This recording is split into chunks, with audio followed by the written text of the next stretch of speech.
Witnesses see a large, black, hairy creature standing upright only 30 feet from them. Year, 1993. Season, spring. Month, June.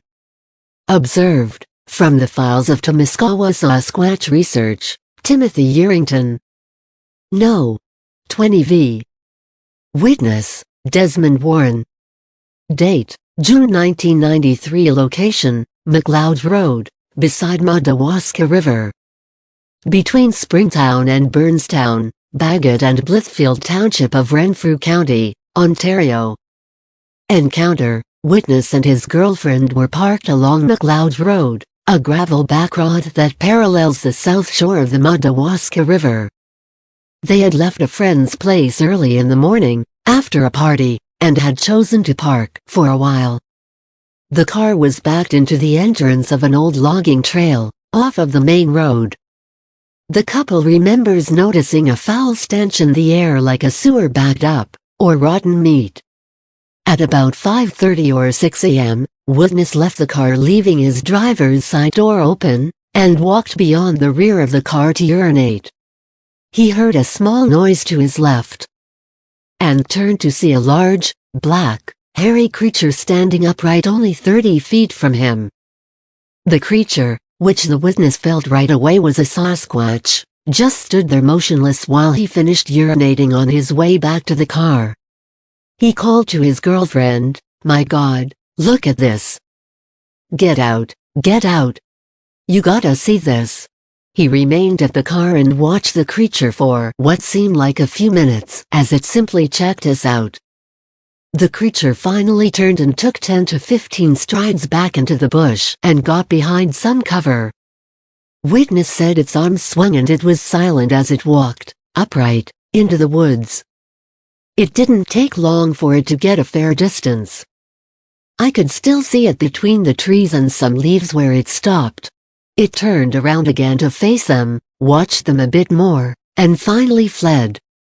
Witnesses left the scene, shaken and stunned. They did not speak of it to anyone until near day's end.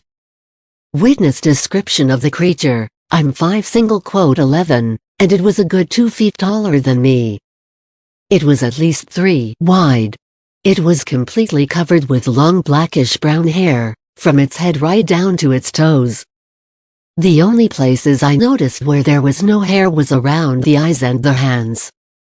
I could see that in the chest area, there was less hair in there, like on a gorilla. It had a chest like a bodybuilder. The hair went right down its arms almost to the ends of its fingers. On its legs the hair went right down onto its feet. It had big human-looking feet.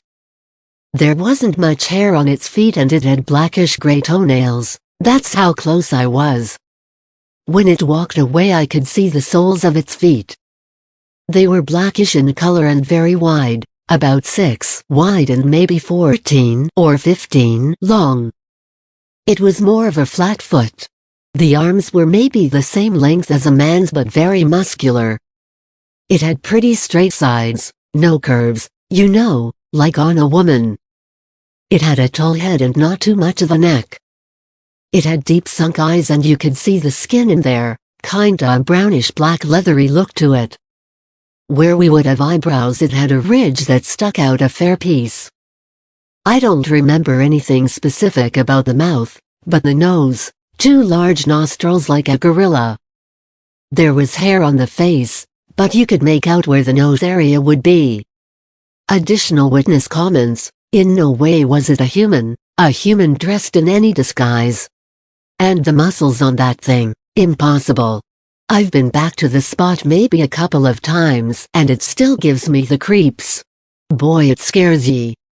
You're darned right it scares ye. Environment: the spot of this encounter is literally on a lowland portion of the Madawaska River Valley. The terrain is rather rugged in the immediate area and heavily forested by mature species of the Great Lakes street.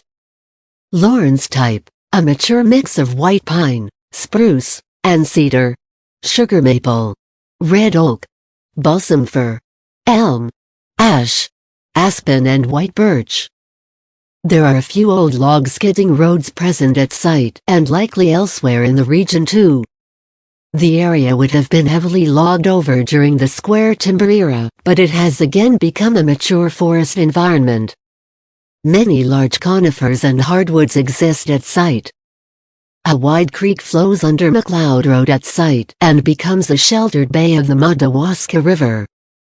In itself, most of the southern shore of the Madawaska River, both upstream and downstream of the site location, is steep white pine forest and rugged with virtually no development, apart from the odd waterfront cottage. There are various old pastures, fields and homestead sites interspersed among the forest. There is more forest in the site area than field.